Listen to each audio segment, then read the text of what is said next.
Se a gente comparar com o período da pandemia, a gente não viu o Brasil crescer de forma realmente plena logo depois da pandemia. Existe uma estagnação real, principalmente nos anos recentes. Vamos entender um pouco mais sobre esse cenário com Renan Pieri, professor de economia da FGV, que vem conversar com a gente agora ao vivo. Tudo bem, professor? Muito bem-vindo. Obrigada por conversar com a gente aqui no CNN Money. Um bom dia para você.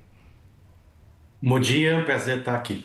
Prazer é nosso, professor. Eu quero, antes de mais nada, entender um pouco mais sobre esse movimento, até porque se a gente for comparar com o cenário do Banco Mundial, quando o Banco Mundial coloca o crescimento do PIB, a gente vai olhar especificamente esse levantamento e ficam algumas dúvidas, até porque esse levantamento é feito em dólar e aí fica aquela dúvida de será que não é porque o real acabou perdendo bastante valor na comparação com os anos anteriores e causou esse achatamento do PIB? Como é que o senhor enxerga esse cenário, professor? Olha, primeiramente, a gente tem que analisar que esse período foi um período muito difícil para a economia brasileira, né? Se a gente pega de 2014 a 2024, a gente vai ver que em 15 e 16 a gente teve até então a pior crise econômica da história, medido pelo menos em termos de queda de PIB. O PIB caiu mais de 7 pontos percentuais em 2 anos. E quando a gente tinha uma lenta recuperação, né, após esse período, a gente tem a crise do Covid, né, em 2020, que, embora em 21 você teve quase uma recuperação proporcional, né, a economia tem um movimento em V, ainda assim atrapalha bastante, né? Se você pega 20 e 21, o crescimento líquido é quase zero. Então, a verdade é que esse número negativo, de certa forma, ele se dá por essa crise lá atrás que a gente teve, né, no começo dessa série, que a economia não conseguiu se recuperar completamente. Mas claro que, conforme a maneira que você mede, você tem resultados um pouco diferentes. Em dólar, né, você vai ter o problema da desvalorização do real nesse período todo, né? Então, claro, parte dessa queda mensurada é sim porque o real perdeu valor em relação ao dólar. Mas, mesmo que você considere somente em real e desconte a inflação, você vai ter um crescimento, algum crescimento no período, mas ainda assim um crescimento muito tímido, principalmente quando a gente olha o PIB per capita. Pois é, olhando para esses dados, justamente, professor, é interessante entender que, apesar dele ter crescido, inclusive o PIB desde 2020, a gente percebe que ele não conseguiu, inclusive, voltar nos níveis máximos registrados lá até 2014, principalmente. Eu queria entender quais são os fatores, você já começou a elencar alguns, eu queria entender um pouco mais sobre esse cenário. A gente ainda está dependendo do cenário da pandemia ou não? A gente conseguiu já ultrapassar esse cenário pandêmico, a gente está nesse cenário pós-pandêmico. Como é que o senhor enxerga agora o momento atual? Olha, já tem vários anos que o mercado precifica o crescimento do PIB potencial em torno de 2% ao ano, tá? Se nada acontecer, se a gente tiver nenhum choque positivo, uma safra melhor ou negativo, né, algum evento climático, algo assim, o PIB deveria crescer 2% ao ano, tá? Esses últimos 3 anos, de 22 para frente, foram um pouco melhores, foram acima disso. A gente deve fechar 2025 em 2,3%, algo em torno disso, tá? Em 22, a gente tem ainda um processo de recuperação, né, pós-pandemia, quer dizer, muitos empregos que ficaram travados ali na pandemia passaram a ser gerados. E claro, você tem uma questão de conjuntura, o desemprego vai caindo, a renda do trabalho vai aumentando, isso gera mais demanda por serviços e gera crescimento econômico. Mas é possível dizer que o fato do crescimento ter se mantido nesse nível mais alto, um pouco mais alto, né, em 23 e 24 e até em 25, já se deve a alguma questão mais estrutural da economia. Quer dizer, a gente teve o PIX, que certamente aumentou a qualidade, né, das transações, a eficiência da economia brasileira, e a gente teve algumas reformas que aconteceram lá atrás que talvez a gente tenha observado agora os efeitos em termos de crescimento econômico, que é o caso da reforma trabalhista, principalmente, e até da reforma da Previdência. Então, a expectativa, se a gente olha para o foco do mercado para os próximos anos, é convergir de novo para 2% o crescimento. Um pouco menos, talvez, no ano que vem, mas convergindo para 2%. Mas o mercado já errou um pouco nos últimos anos, né? Colocando um pouco para baixo a expectativa de crescimento. Então, talvez tenha algo acontecendo na economia que tem feito a economia crescer um pouco a mais, não muito, mas um pouco a mais do que o mercado espera. Vamos ver se esse movimento continua. E a gente tem questões muito pontuais, né? Como o senhor citou também, a gente está diante de cenários, por exemplo, de super safra. A gente sabe que o agro muitas vezes, às vezes, sustenta, na verdade, né, o PIB, um desempenho positivo. A gente tem visto, inclusive, previsões do PIB que, às vezes, no começo do ano, apontam para um PIB um pouquinho menor do que acaba no fim do ano e muito puxado por causa do agro, né? Eu queria até entender um pouco sobre esse cenário, porque tem essas surpresas ainda assim. Pois é, a gente teve esse ano, né, uma ótima safra, né, ajudou inclusive a reduzir os preços, né, a inflação passou a ficar mais controlada por conta disso, ao contrário de 24, que foi um ano pior, né. O agro em si, se a gente pegar só a agricultura, a agropecuária, ela tem um peso razoavelmente baixo no PIB. E se a gente considerar a agroindústria como um todo, aí sim deve ir ali em torno de 20% ou algo assim. Então, em termos de percentuais do PIB, não é a principal categoria. Os serviços no mundo inteiro é o que costuma ser mais impactante no PIB. Mas, como o crescimento do agro brasileiro está bem acima dos outros setores, né? E é um setor que cresce principalmente por conta do incremento de produtividade, isso puxa, né, a média do crescimento do PIB para cima. Então, os serviços está ali sempre crescendo em torno do crescimento esperado do PIB, indústria oscila bastante, mas em geral tem crescido menos. Então, o agro é assim o setor que tem puxado o crescimento para cima, né? Com incremento de produtividade, tornando a produção mais eficiente, com melhores técnicas.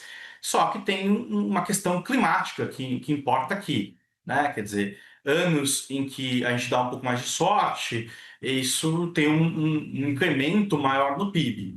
E a gente tem vivido, né, cada vez mais esses eventos climáticos extremos, né? Ou de chuvas em excesso ou em falta, ou de variações de temperaturas também. Então, é uma questão importante para o país, super importante, mas que não dá para projetar muito crescimento de longo prazo, até por conta disso. Agora, professor, o senhor traça um ponto importante, trazendo esse detalhe que estamos diante de questões estruturais que impedem que o PIB cresça realmente de forma plena. E aí eu queria entender qual o caminho, nesse caso, que seria o ideal para o Brasil começar a seguir para tentar reverter esse cenário. Olha, tem toda uma agenda, né? Se a gente pensar na capacidade de produção brasileira, tem vários entraves importantes. Principal, acho que hoje, é a questão fiscal, quer dizer, com esse déficit fiscal programado e aumento da expectativa da dívida, né, crescendo, o mercado espera que vai ter ajuste, né? Seja cortes de gastos ou, principalmente, né, aumento de receita tributária via mais impostos. E numa economia que espera mais impostos, você tem uma taxa de crescimento mais baixa. De certa forma, o Estado, quando gera déficit, ele concorre com o setor privado na busca por poupança. E aí o Estado paga juros mais altos e toma a poupança que poderia ir para o setor privado e virar investimento produtivo. Então, o que a gente precisa fazer é criar um caminho, uma agenda para aumentar o investimento produtivo, que vai de arrumar as contas públicas, né, principalmente tentando expandir, limitar a expansão dos gastos. Precisamos também ver a questão da infraestrutura, né? A infraestrutura brasileira está em déficit há muito tempo, o custo de transporte no Brasil é relativamente alto. A questão da qualidade da mão de obra, quer dizer, nos últimos 30 anos, a gente conseguiu botar muita gente na escola, mas a qualidade dessa formação, principalmente da formação técnica, deixa muito a desejar.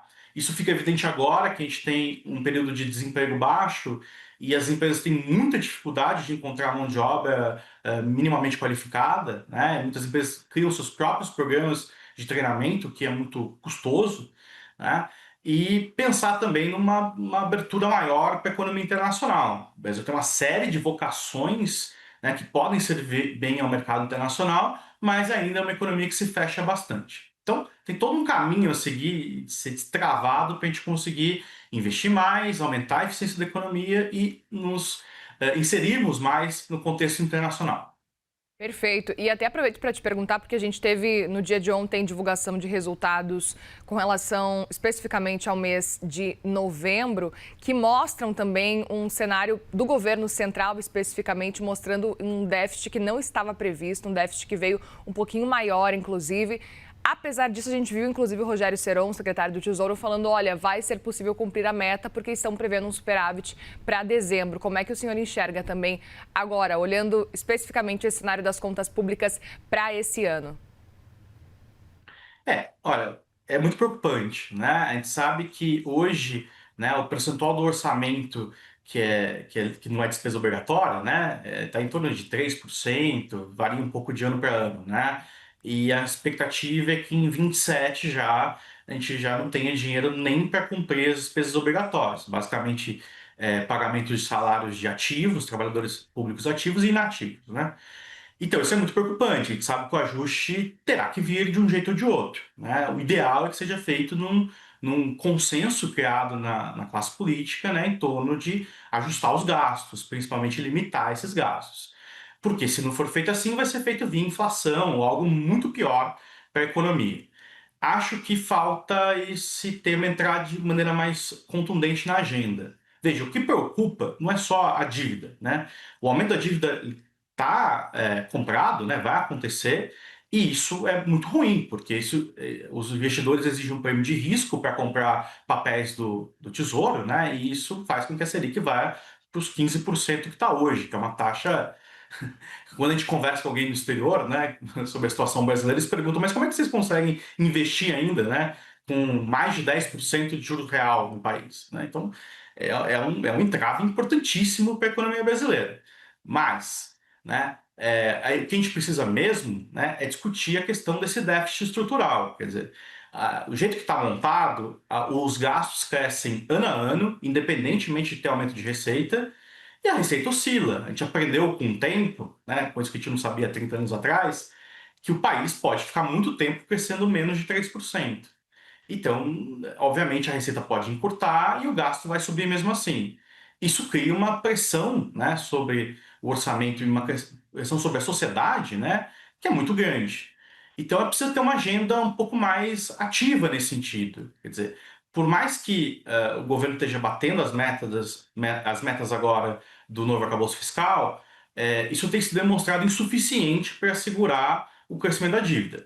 E mesmo se a gente for analisar um pouco mais de detalhe como é que essa meta tem sido batida, é um pouco preocupante, porque você vê todo ano, né, um esforço para tirar do cálculo, né, uma série de contas que eu me questiono se elas são de fato extraordinárias, né? O ano passado teve o combate aos incêndios, que ficou de fora, né, a ajuda ao Rio Grande do Sul.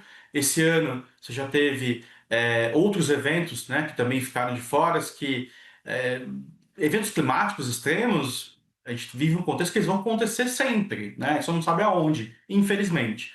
Então, é preciso que o Estado se programe para colocar isso dentro do orçamento do cálculo das metas. Porque senão, enfim, a gente começa a tirar um monte de coisa do cômputo, e aí, enfim, a gente está batendo a meta, mas o resultado que a gente quer não vai bater a meta. A gente quer o resultado que o governo consiga reduzir os seus gastos e deixe um alívio para a sociedade para que os juros baixem um pouco mais.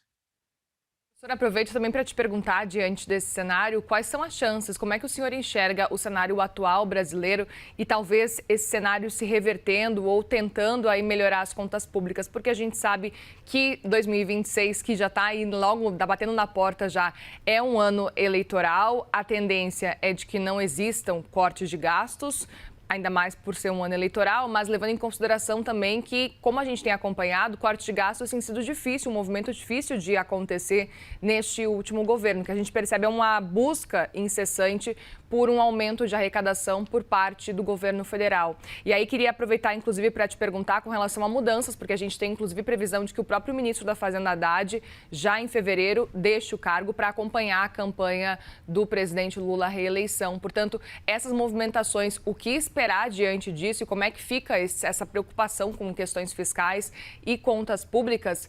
Ou talvez tudo deve ficar aí para 2027, independentemente de quem for assumir? Olha, Eu vou me surpreender muito se no ano eleitoral a gente tiver um grande movimento de corte de gastos ou até de aumento de receita tributária, tá? Então, o fato do Fernando Haddad sair do ministério já é uma sinalização que não vai acontecer muita coisa nesse sentido, né? Porque o Haddad tem sido uma voz de defesa, né, de algum ajuste, seja via receita, seja via gasto, tá? A saída dele já mostra um interesse, um foco, né, maior do Planalto nas eleições. E aí, o que me preocupa, se eu olhar para o noticiário, eu vejo o copo meio vazio, porque as movimentações que a gente vê são de desconto em tarifa de energia elétrica, mudança no imposto de renda para menos gente pagar, enfim, uma série de. Agora, a questão da tarifa social de transporte, uma série de benesses, né, que tem muito a ver com as eleições se aproximando, tá? Então isso é preocupante. Agora, se a gente quiser ver o copo meio cheio, ser mais otimista, historicamente, quando a coisa dá ruim, o Brasil faz alguma coisa, né? Então, lá depois que do governo Dilma, né, teve o impeachment, e uma situação complicadíssima, eu diria até mais complicada que a atual, porque pelo menos atualmente a gente tem uma conjuntura, né, econômica um pouco melhor, com desemprego mais baixo, renda melhor, né? Se fez reformas, se fez uma série de reformas no início do governo Temer, né? Que foram na direção correta. Você pode criticar uma ou outra, mas foram na direção correta. Então, o copo meio cheio a água está batendo, passando a eleição, tendo um novo governo, se espera que exista aí uma convergência, né, da classe política para que se façam reformas no sentido de, pelo menos, diminuir o ímpeto, né, desse déficit fiscal. Agora, para olhar um pouco de maneira mais estrutural, eu acho que isso é muito pouco para o Brasil, para ser muito sincero, né? Quer dizer, a gente já poderia pensar não só em fazer cortes horizontais no orçamento, né? Ou na conta macro, né? Se bateu a meta fiscal ou não bateu, mas olhar um pouco para a qualidade desse gasto. Quer dizer, com o que a gente está fazendo com esse dinheiro que a gente precisa de tanto dinheiro assim da sociedade? E aí, quer dizer, a gente poderia fazer um esforço de se medir a qualidade desses gastos. A gente tem técnicas hoje, tanto nas universidades quanto até mesmo em empresas e no governo, para se avaliar quais gastos têm tido impacto em termos de geração de empregos, arrecadação de impostos futuros, etc., e PIB, e quais não têm nenhum efeito, puramente uma transferência, né, do governo para algum setor específico, né? Então você pega uma série de políticas que custam bastante caro, o PERSE, tem uma série de programas de subsídios que, de fato, não geram resultados que a sociedade precisa, né? Então, além do corte horizontal que precisa ser feito para a conta macro fechar, seria interessante que entrasse na agenda também a avaliação do impacto desses gastos para que a gente consiga, de fato, conseguir aumentar a produtividade da economia a partir também do orçamento público. Bem, professor de Economia da FGV, Renan Pierre, obrigada mais uma vez, e o professor, pela conversa aqui com a gente pela manhã. Um bom trabalho e bom recesso também, boa virada de ano por aí. Eu que agradeço, um bom dia a todos. Obrigada, professor.